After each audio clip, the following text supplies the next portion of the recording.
good eyesight, while while Sandhi's mother lost her sight at 45.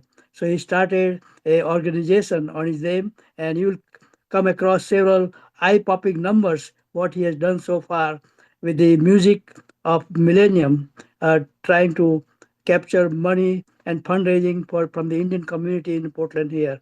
So I'd like to present my friend uh, Sandhi for Kamala Drashti Eyesight Program. Thanks.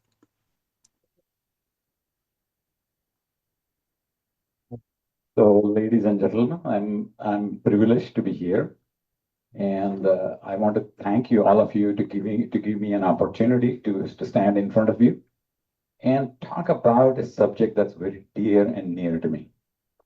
So, I will take you back, and don't judge my age by that.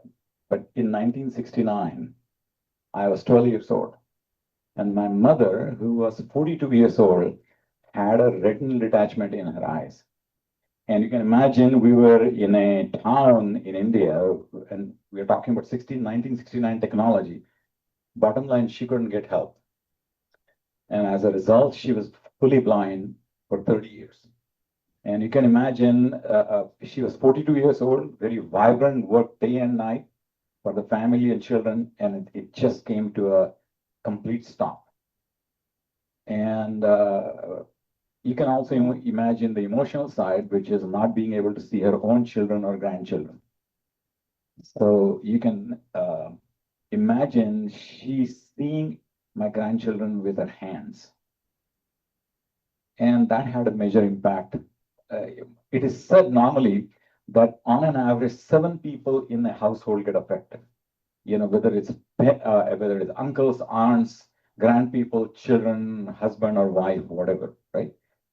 The second point is 84% of our knowledge comes through eyes. I'll also give you some interesting facts before I go in. So a lot of people think seeing is just, you know, photons going through your lens on your retina, and that's seeing. Think about it when a child is born and the woman or the lady or the mother is holding that child to her breast. That child is smelling the chemical signal of the breast. The woman is also maybe singing. So that's an audio input coming in. There's a chemical input, there's an audio input. She might be caressing that child. So that's a touch input. So it's seeing is not just simple photons hitting, and it's not a camera. It's a multimodal combination of things that constitutes what seeing is all about. So you can imagine, just on the table we were talking about her brother who had a cataract when he was born. And you will be surprised if the cataract is not removed in just in time, and you remove that cataract, you assume that the child will start seeing. No, because think about your Nikon camera, and think about the raw pixels. But what turns into a picture is the software, right? So it is all kids will just see pixels in their background, but whether the pixels turn into a tree, a table, a human face has cognition associated with it, and it all happens in the brain. So to make this small, long story short, I wanted to do something about it because what my mother went through was something that I didn't want anybody in their life to go through. So that's the genesis. I'm also a Bollywood musician. So I do programs here in Portland, at Reser Center. Normally 600 people show up. But I have been using that talent to raise money uh, for blind children. Every cent that I earn through that process goes to pediatric blindness. So with those two things in your mind, I want to start the presentation. My mother's name was Kamala, so that's why it's Kamala. People who are in yoga know what drishti is. It's like third eye. So it literally means Kamala means lotus. You probably know Kamala Harris, and his Shanta's mother as well. But that's a fairly common name. and drishti means eyes. So that's what the name means. It's a Sanskrit name. It's all about clear vision and bright future. So I wanted to give you a quick brief. I had been working on this for the last 15 years. And through music program, I have raised over $575,000 so far of my own. That has helped screen over 600,000 children. And you can look, read the rest. These figures are as of June 25, but as the year ends in June 2026, the figures are bigger than that. Probably 45,000 children and maybe 13 or 14,000 children going through surgery. And I have been supporting 8 hospitals in 6 states in India. This is just a 15-year consistent effort, even through COVID. We went online and continued without fail. So that's kind of the background. I just joined Beaverton Club. I'll be inducted on July 29th. But part of the reason I came is I said, it's kind of a linear work. I want to multiply this work. I'm the only one who is doing it. If I can help and attract more people to support this cause, that's what I want to do. And that's one of the reasons I'm here. Milwaukee is the next. So I am going club to club, presenting them and see if you want to, join hands in this endeavor. So just to give you statistics, 1/7 of the population, look at 950, and that's a 2-year-old data. There are 950 million people around the world who need glasses but cannot afford them. Think about that figure and let it sink in your brain. Out of the 239 million are children who cannot even read what's written on the blackboard. And I mean, think about India being the most populous country now. The figures are 100 million and 48 million children. 48 million children cannot even see what's written on the blackboard. So what do these kids do? They have hormonal energy. They bother others. They do whatever kids do. And the day they get glasses, their grades go from D grade to A plus. That's an impact just with simple pair of glasses. There are all kinds of eye-related problems, and I'm going to go step by step just to show those who are in marketing will appreciate the 2x2 matrix in presentations. But look at major ophthalmic surgeries like retinal detachment and cataract. The effective volume is very low. Normally, those problems come at age 40, 50, 60. Also, the complexity is high. You need somebody at like Casey Eye Institute. You need a precise surgeon to be able to work with this. Cataract is kind of middle of the road. You go in the morning, you get your cataract, by afternoon you're back. The part that I'm calling uncorrected refractive error is just basically means either you cannot read a book or cannot see at a distance. And it is easily fixable with a pair of glasses. You look at the investments, high investments for ophthalmic surgeries, and the onset of those problems is also late. But if you look at uncorrected refractive error, the onset starts when the child is born. They might be needing glasses, right? What is the best way to make a child a productive citizen of the country? If you can remove the barrier with glasses so that they can get educated, and if they can get educated, they can become productive citizens. I'll add one more thing. Especially in India, where there is a taboo against wearing glasses. So girls are 3 times more disadvantaged than boys in terms of getting glasses. So this is not only give vision, therefore education, and you become productive citizens, it's also upliftment of girls. So it's a complex problem, and I can go through excruciating details with statistics, but I just wanted to give you an overview. I come from a city called Pune. Some of you know Rajneesh from way back. He was from Pune. But don't attach me to him. Yeah. But the district in which Pune city is also called Pune district. Just think about a district. 180 to 193,000 children are with uncorrected refractive error. You can read in between about the girls' advocacy part, but the bottom line is there are 67,000 children who cannot afford simple pair of glasses. Can you imagine in a country like this not having glasses? And I want to contrast. I pay somewhere between $300 to $500 at Costco, which is the cheapest place. Do you guys know how much? Forget about whether it is rhodium or titanium glasses, but basic glasses. This is a quiz question, just quick answer. How much do you think regular plastic based glasses will cost?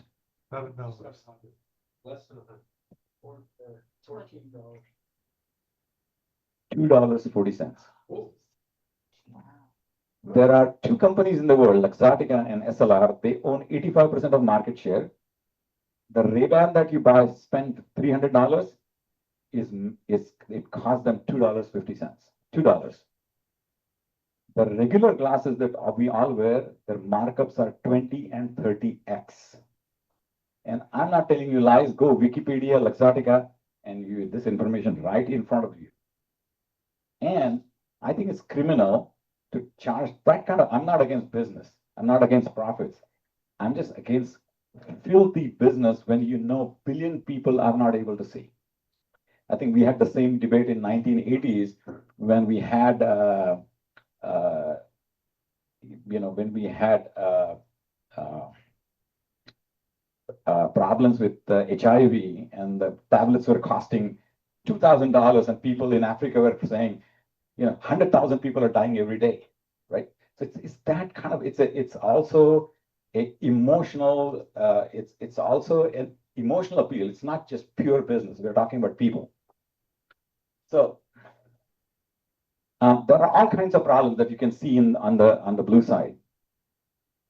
I'm not. It's not that I'm against those, but I need to have a razor sharp focus on what I am addressing. And the razor sharp focus is on uncorrected refractive error because the volumes are so high and the investments required are so low. And there are other NGOs like Sight Savers and Seva Foundation and Orbis and Shankara Foundation that do take care of other problems. But I want to be so three focus areas: purely uncorrected refractive error. Second one, children from 0 to 16, because that's where you can make the most impact. The third thing is a little extra focus on girls because they're disadvantaged. And the fourth thing, as I will show you, rural areas are 3 times more neglected than urban areas. So you can see where I'm going with this. It's very simple. It's called a SPEM. You screen a child at a school, those who need glasses, you give them glasses, then you educate, and that gives them ability to study and get educated. And you give a special emphasis on girls, and hopefully they turn into productive citizens. And the idea is so I'm coming to you for help, not for 2026. I want it to be a 3 or 5 year kind of a program. We can consistently do this. If you look at children's heads, the size grows, the frame size changes, the prescription changes. So children need to be tested every 6 months. And if they mature at age 15 or 16 or 17, maybe once a year is fine. So it's not for the faint of the heart. It has to have an unwavering commitment to take each child and babysit them from 0 to 16. So if you look at any of like Lyft or Uber, what do you need? You need a car. And then somebody tells you, I want to go from place A to place B, and you take them. That's how you complete and provide the service. So in this provision of glasses, what is my car? That's what the left-hand side is. The car, it's a startup, my startup. Uh, it's a platform. It's pretty complex. I'll show you a glimpse of it. And those who are techies, I'm more than happy to sit with you. But it's a platform that provides. It's a technology platform that allows distribution, logistics, and monitoring of eye care, meaning their clinical information from the day they are tested till they're 16 is monitored. because there is something called progressive myopia. If your number is going from -1, -2, -3 year over year, there is something wrong, and some uh, action is required, right? Plus, you'd want to drive long-term statistics: how many boys, how many girls, who is getting help in what region of the country, right? And the second one is what actually provides the children with the services. So I think I have covered it: screening, providing, educating, and monitoring. One thing that I will mention about education is there is a general lack of awareness and education. And I'll give you two specific examples. I went to, and then one example where I went to a rural school, and the girl had a pretty large number, -2, -2.5, and she wasn't wearing glasses. And I asked her, how come not? And her, uh, I think a simple answer was, I don't think I look pretty. And I had to tell her, I don't care whether you look pretty or ugly. Your number one priority is to get educated. And it's important that you can stand on your own feet necessarily without holding hand of a man after you get married. The second thing is, one girl was not wearing glasses, and I asked her, and she says her mother is not letting her wear. And the reason was, if you're wearing glasses, you may not get a husband. So in Western world, we'll think, what crazy things are there? But such is the society, and this is how it is in Asia and a lot of other places. And I told her, if you wear glasses and you become a doctor, I said the boys will come running towards you. You don't have to go for finding a husband. The thing about what I'm trying to say is, it's not just giving glasses. There is a social aspect, there is a cultural aspect, there is a awareness aspect to it. So I think I'm going to go through four. So I have been working on this. I'm an engineer, I'm a scientist, I'm a highly detail oriented person, and I have terabytes of data. When I put something here, it's not just put here. So I have boiled the ocean, and I came with four things that first one is, you need to have availability of cost-effective glasses. The second thing is, if you look at how the glasses flow from where they are produced till a child gets the glasses, there are all kinds of people in between that who don't add much value. The third thing is, unless you check children, you don't know whether they need glasses. So you need a steady flow, a supply of optometrists to be able to take care of them. And the fourth one is, I mentioned about there are social, cultural, psychological issues. Most people are not even aware that their child needs glasses. I know a couple, husband and wife here in Portland, they're both doctors, but they didn't know for about a year and a half that their child needed glasses. It is so there is no way other than to check every child. And then the last one is compliance, which is, even if the glasses are given, how do you make sure that kids are actually wearing them? Right. So I'm going to address these one by one. First thing is, somebody mentioned about the cost of the glasses.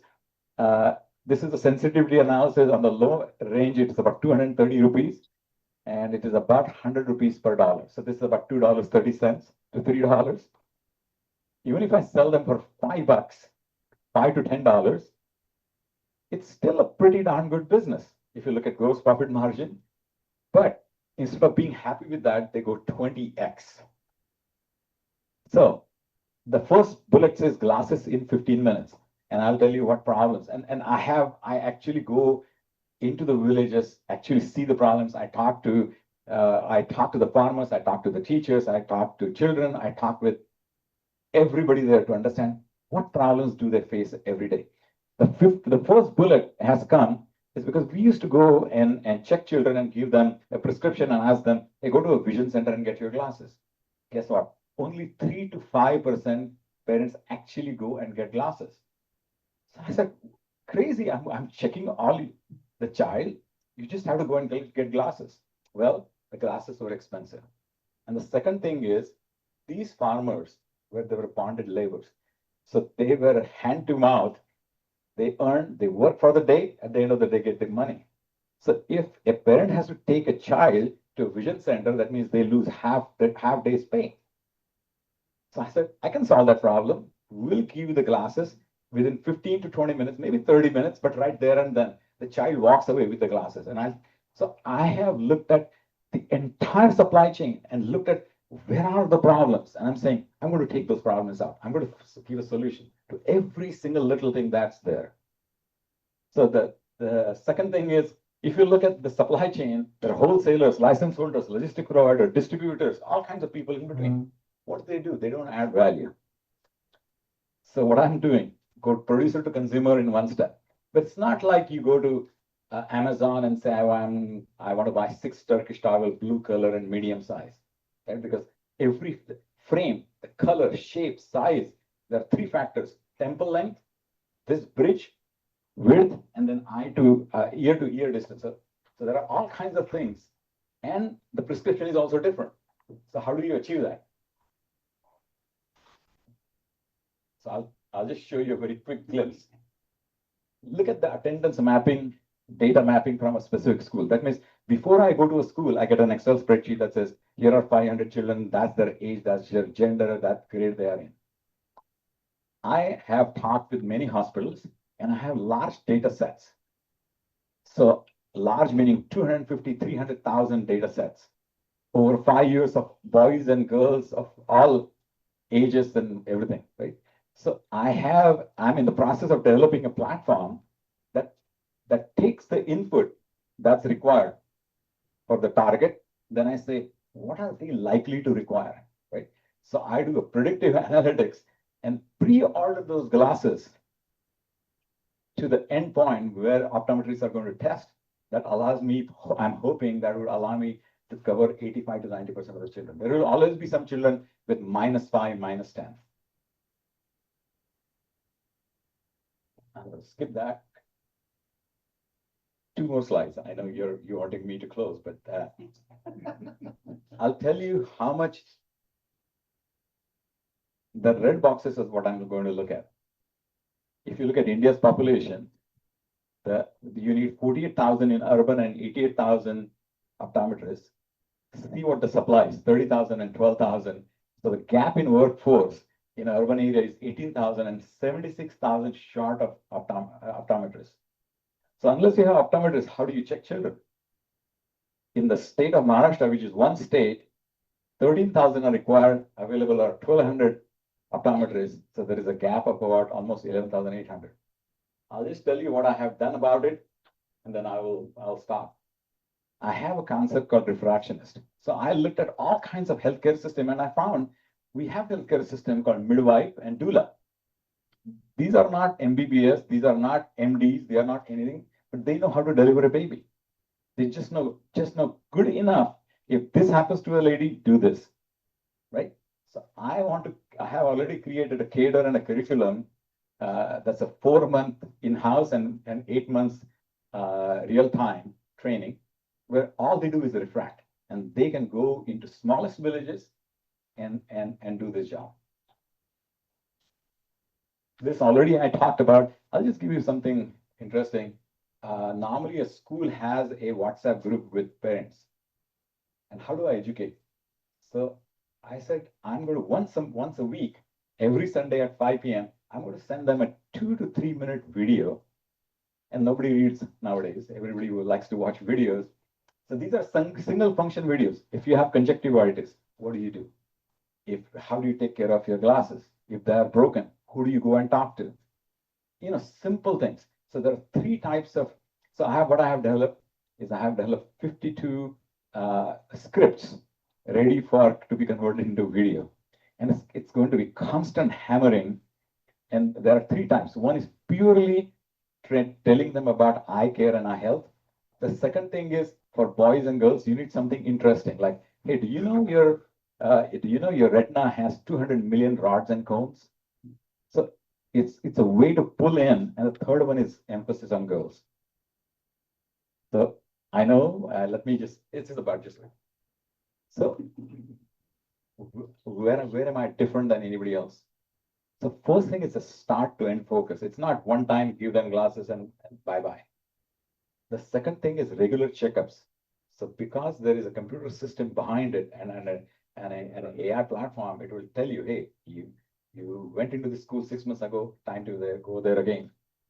Expanding the ability to screen children, meaning I have a list of all the schools and I can go one by one. Transparency, meaning behind every child there is a unique ID. So if the child goes from this school from Westview to somewhere else, that child still can be tracked because they have a unique health ID.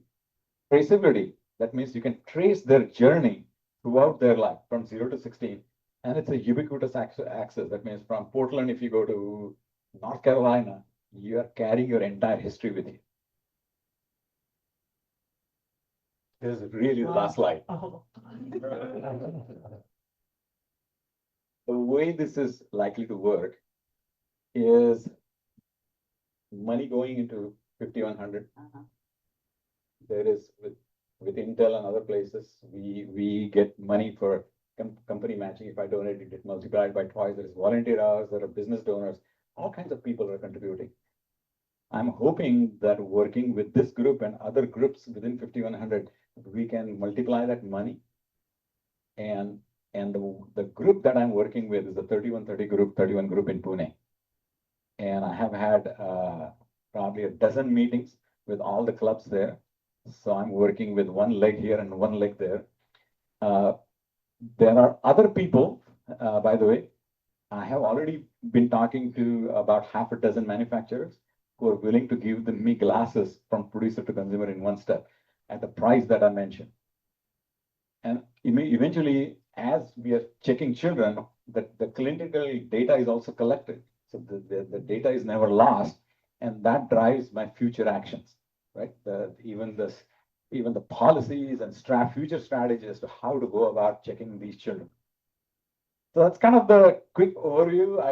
As I mentioned, I have done some math here in terms of how much money is required. It's about 3 or 4 pages on that, but we can. I'm counting. Yes. No, I want to leave time for questions. So. Last slide. Sorry, No, it's awesome. I need to give you guys the level of background and the passion and why I'm doing it and how I'm doing it. I'm not looking at a spot solution. I'm looking at a complete system solution. Sorry, questions? Yes, sir.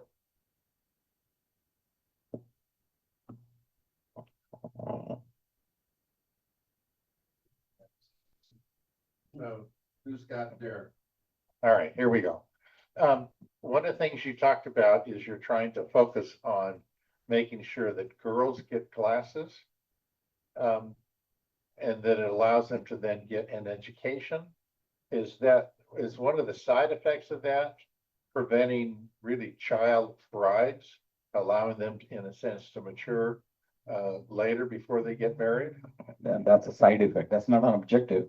It's a side effect of doing the right thing. Because as girls get educated, they will not want to be young brides, but many girls want to stay educated. Do you have the ability to give these girls contact lenses so that it doesn't disturb their looks? Contact lens is not a good idea until they mature. In general, I mean, again, I'm not a doctor, but I have probably very good knowledge. I don't think giving that, because if you have been to India, it's not a clean environment. So there is dust. But in general, even otherwise, contact lens is not a good idea until they mature.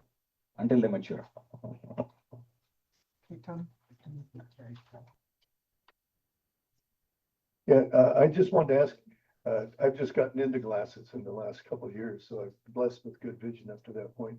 But I grew up developing on what I call readers, but just to take them off the rack at Fred Meyer, and now prescription. What's the product here? So what you buy at Costco or Fred Meyer are reading glasses, and there is no regulation there. In reading glasses, there is no regulation. That means you can keep on trying. On the negative side, meaning convex lenses or short-sightedness, there are regulations. So you have to be tested. because on short distance, there is no cylindrical axis. In long distance vision, you have to make sure it's spherical cylindrical axis and it's different for both eyes. Plus, as you grow, you have to be tested for many other things. For example, color vision. Make sure you are not seeing two images, but one image. So stereoscopic vision. There are all kinds of other issues, which for reading, you can buy them for $5 or $10. Okay, we only have time for one more question. So Terry? And by the way, I'll be around. Yeah. For another Oh, good. half an hour. When I was growing up, my younger sister, when she was 2 years old, they diagnosed her with something called lazy eye. Mhm. And she had to wear a patch, a red Yeah. see-through patch over her good eye, Yeah. so the other one would work. So do you run into situations like that? All the time. It's called amblyopia. Mhm. And the reason why I said razor sharp focus on EORI doesn't mean that I'm going to ignore other problems. I have a deal or an arrangement with all the nearby hospitals. So anything that requires cycloplegic testing, meaning if you're going to put drops in your eye, then you need parental consent. Or for amblyopia, or for all other problems, we refer them to a hospital or certain things. There is also, I didn't show you in the picture, there is something called a reference pool. And if I may take a minute, what happens is, I gave you the idea about Lyft and Uber, right? So any child who requires anything more than the glasses gets put into this reference pool. What that means is on that side, or that I'm putting it from here, on that side is a group of ophthalmologists and doctors who can say, oh, this child is in my neighborhood. I can take him on or her on. Mhm. The idea the child never falls through the crack. Never, ever. I have one more question. Do you take used glasses? I think Lions does, but to be honest with you, most people don't like the idea. When they're used, normally they have problems. Okay, thank you. Once again, thank you for giving me a chance to speak in front of you. I'm really grateful.